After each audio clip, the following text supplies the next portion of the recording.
429 millions de francs CFA. Volés. 2 banques, des instructions contradictoires. Et un homme en orange qui pourrait passer le reste de sa vie en prison. Mais attendez, l'argent a disparu. Complètement. Et à ce jour, personne ne sait qui l'a récupéré. Pas même les autorités. Restez avec nous, parce que cette affaire va vous choquer. Abidjan, jeudi 8 janvier 2026. Un homme entre dans une salle d'audience sous haute surveillance. Il porte une combinaison orange fluo.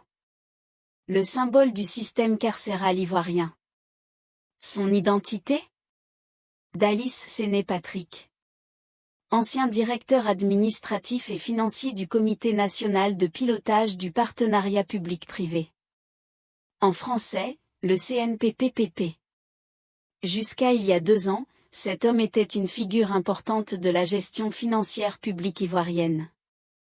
Le genre de poste où vous avez accès à des millions.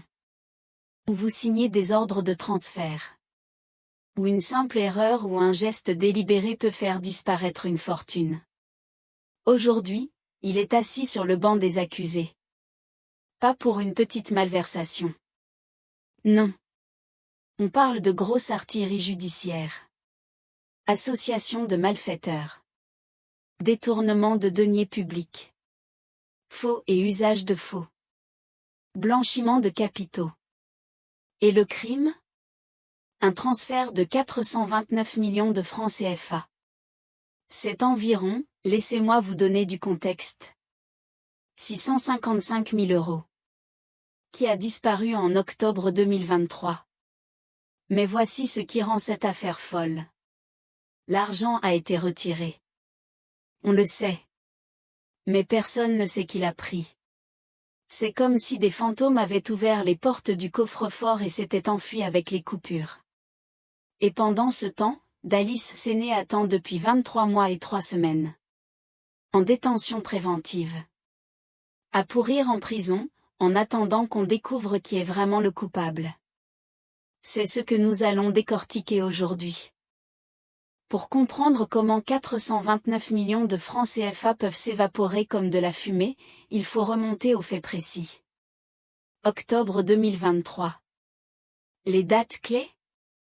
Le 2 et le 12 octobre. Voici comment ça s'est déroulé. L'argent dormait gentiment sur les comptes du CNPPPP à la Banque Atlantique Côte d'Ivoire. Qu'on appelle aussi BACI. C'est une institution fiable. Réputée. Mais voilà, quelqu'un on ne sait pas encore exactement qui envoie une note DE transfert. Cette note, c'est un ordre. Un ordre qui dit, transférer l'argent vers une autre banque, Ecobank. Et la BACI obéit. 429 millions partent de BACI vers Ecobank. Mais là, ça devient vraiment étrange. L'argent arrive chez Ecobank. Et puis, plus rien. Silence radio. Les 429 millions s'évaporent. Personne ne sait qui les a retirés. Comment ils ont été retirés? Qui les a encaissés? Vous voyez le problème? 2 banques. 2 transferts. Mais 0 transparence sur la destination finale. Le tribunal se pose la question centrale, qui a ordonné ce transfert? Et surtout, qui a vraiment récupéré l'argent? C'est là que la défense crie arrêtez tout. Parce que si on ne sait pas qui a reçu l'argent, comment on peut blâmer un seul homme? Maintenant, écoutez-moi bien. Parce que ce passage est crucial pour comprendre pourquoi cette affaire est si compliquée. Imaginez que vous êtes gestionnaire de compte à la banque. Vous recevez 2 ordres contraires exactement au même moment. D'un côté, vous avez Madame Loulef Olga Roslinotoa. Elle est directrice administrative et financière du CNPPPP. Elle appelle la banque directement par téléphone. Elle dit, bloquez le virement. Ne faites pas ce transfert. Mais c'est étrange. Elle prétend donner cet ordre alors qu'elle est physiquement avec Dalis Séné. Ils sont ensemble dans le secrétariat du président du CNPPPP. Et elle n'informe jamais d'Alice qu'elle vient de bloquer l'opération. Comment c'est possible? Vous êtes dans la même pièce et vous faites des choses contraires sans vous le dire? De l'autre côté du ring, d'Alice Séné, Patrick envoie un email à la banque. Un email qui dit « Je confirme l'autorisation du paiement. Allez-y, faites le transfert. » L'email, c'est le document officiel. C'est écrit noir sur blanc. Et le nom d'un des deux patrons de cette institution est dessus. Vous êtes la banque. Vous êtes la gestionnaire de compte. Que faites-vous? Vous recevez un appel téléphonique d'un côté. Un email officiel de l'autre. Les deux personnes sont des directrices. Les deux donnent des ordres. Mais les ordres s'opposent diamétralement. Et c'est exactement ce qui s'est passé pour Madame Nadia El Fatou, la gestionnaire de compte chez Bassi. Elle devient folle. Littéralement. Elle est paralysée par cette contradiction administrative. Alors vous savez ce qu'elle fait? Elle envoie un email à d'Alice Séné. Et elle lui écrit quelque chose de simple, mais très révélateur: je ne suis pas à l'aise avec ça. Elle exprime son malaise profond face à l'irrégularité de ce virement massif. Elle a senti que quelque chose clochait. Elle savait que c'était louche. Mais attendez, elle a quand même exécuté le transfert. Pourquoi? Là, c'est la question qui tue toute l'enquête. La banque a facilité une transaction douteuse. Et maintenant?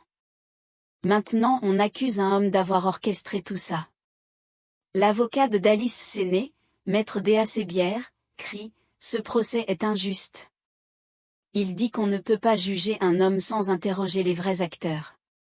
Et c'est ici que le procès devient vraiment suspect. Parce que deux personnes clés sont absentes. Première absence majeure, Moussa Kouyaté. C'est le préside du CNPPPP. Le patron de toute l'institution. L'homme qui devrait connaître chaque décision, chaque transfert, chaque directive. Il n'est pas à la barre. Personne ne lui demande son témoignage. Et c'est énorme, parce que c'est lui qui aurait dû autoriser ou refuser ce transfert. C'est sa signature que personne n'a. Deuxième absence encore plus étrange, les représentants d'Ecobank. Attendez, les 429 millions ont été retirés chez Ecobank.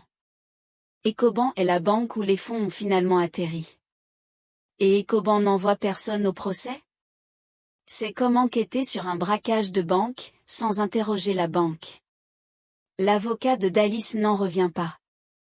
Il le crie au tribunal: comment voulez-vous que je défende mon client sans ses témoignages? Comment je peux prouver qu'il n'a pas reçu l'argent si personne d'Ecobank n'est là pour dire qui, exactement, a fait le retrait? C'est un point très valide. Et c'est pour ça que la défense estime que ce procès est entaché d'une faille fondamentale. Le puzzle n'est pas complet. Les pièces manquent. Et pendant ce temps? Pendant que le tribunal joue aux échecs avec des pièces manquantes? d'Alice Séné reste en prison. Depuis janvier 2024. Il ne voit pas sa famille régulièrement. Il ne travaille pas. Sa vie est gelée. Certains diraient que sa détention préventive est déjà la peine. Avant même la condamnation. Maintenant, voici le détail qui vous fera capoter. Le procureur de la République, l'accusation a demandé une seule chose au tribunal. Une chose simple mais fatale pour établir la vérité. Montrez-nous les vidéos de surveillance d'Ecobank. Parce qu'évidemment, une banque a des caméras. Partout. Pour traqueurs qui entrent, qui sortent, qui accèdent au coffre, qui retirent du liquide. Si quelqu'un a retiré 429 millions en espèces, la caméra l'a filmé. Son visage est enregistré. On pourrait l'identifier. On pourrait enfin savoir, c'est qui, le fantôme? Mais là vous allez comprendre pourquoi je vous disais, ce procès est étrange, ces vidéos ne sont pas présentées au tribunal. Pire. Elles ne sont peut-être pas disponibles du tout. Ou alors, Elles existent et quelqu'un ne veut pas les montrer. C'est problématique à un niveau qu'on peut à peine exprimer. Parce que la preuve physique la plus importante, le vidéo qui montrerait qui a reçu les millions, est introuvable. Et cela soulève des questions terrifiantes sur le système bancaire ivoirien. Comment une banque peut-elle permettre le retrait de centaines de millions sans protocole de sécurité moderne? Qui a facilité ce retrait? Y a-t-il des complices internes aux banques? Les caméras étaient-elles défaillantes intentionnellement? Le tribunal se demande, comment est-ce possible? Et nous, les citoyens, on se demande, y a-t-il de la corruption au sein des institutions bancaires elles-mêmes? Parce que rappelez-vous, une gestionnaire de compte, Madame Nadiel Fatou, a exprimé son malaise. Elle a dit « Je ne suis pas à l'aise ». Et ensuite, elle a quand même exécuté l'ordre. Pourquoi? Qui l'a forcé? Qui lui a dit « Fais le transfert de toute façon ». Voilà les vraies questions. Écoutez, au-delà de Dalice Séné Patrick, au-delà d'un homme seul dans une salle d'audience. Cette affaire expose quelque chose de beaucoup plus grave pour la Côte d'Ivoire. Le CNPPPP, ce n'est pas un petit département obscur. C'est l'institution qui gère les partenariats publics-privés du pays. C'est l'argent du développement. C'est les projets d'infrastructure. C'est les investissements stratégiques. Et 429 millions s'évaporent de là comme si c'était rien. Ça soulève des questions fondamentales. Comment deux directeurs d'une même institution peuvent donner des ordres complètement contraires sans qu'aucun mécanisme de double vérification n'arrête les fonds? Pourquoi la gestionnaire de compte à la banque a exprimé son doute, et personne n'a arrêté la procédure? Où est le contrôle interne? Où est la responsabilité? Et plus grave encore, est-ce que c'est du détournement par une personne, ou c'est un système de fraude impliquant plusieurs acteurs, les banques, d'autres fonctionnaires, peut-être des intermédiaires? Parce que franchement, et je dis ça sans détour, il est presque impossible qu'une personne seule orchestre le vol de 429 millions. C'est trop complexe. C'est trop d'étapes. C'est trop de signatures, de codes, de vérifications. Cela suggère une conspiration. Une organisation. Et si c'est ça la réalité, alors mettre en prison un seul homme, c'est arrêter un maillon d'une chaîne beaucoup plus longue. C'est comme arrêter un dealer de rue et croire qu'on a résolu le problème de la drogue. Donc voilà où on en est, le 8 janvier 2026. Le procès se poursuit. Mais il est incomplet. Dalice Séné attend. Il a passé 23 mois en prison. Et le prochain jugement n'a pas encore de date fixe, attendez, oui, elle est fixée. Le 9 février 2026. C'est dans moins d'un mois. À cette date, la défense espère que enfin, les témoins clés vont se présenter. Moussa Kouyaté. Les représentants d'Ecobank. Les vidéos de surveillance, peut-être. Et à ce moment-là, on verra si la justice ivoirienne est capable d'établir la vérité complète. Parce que jusqu'à maintenant, c'est fragmenté. C'est incomplet. C'est comme un puzzle avec des pièces manquantes. Et un homme attend son jugement en prison sur la base d'un dossier incomplet. C'est ça qui m'inquiète. Pas juste le vol. Pas juste l'argent disparu. Mais la qualité de la justice qu'on est train de rendre. Voilà l'histoire. 429 millions disparus. Un homme en orange qui attend. Des banques qui posent des questions. Des caméras qui ne parlent pas. Des témoins absents.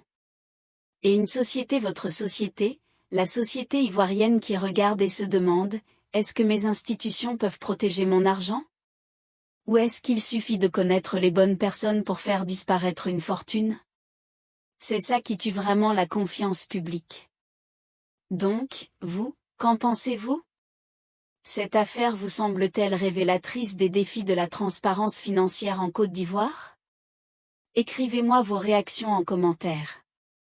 Parce que votre voix compte. Et si vous appréciez ce genre d'investigation du décryptage profond d'affaires qui change un pays, abonnez-vous. Cliquez sur ce bouton pour aimer cette vidéo. Partagez-la. Parce que la transparence, c'est pas automatique. Ça se construit. Et ça commence par l'information. Merci d'avoir regardé. La prochaine vidéo arrive bientôt. À bientôt.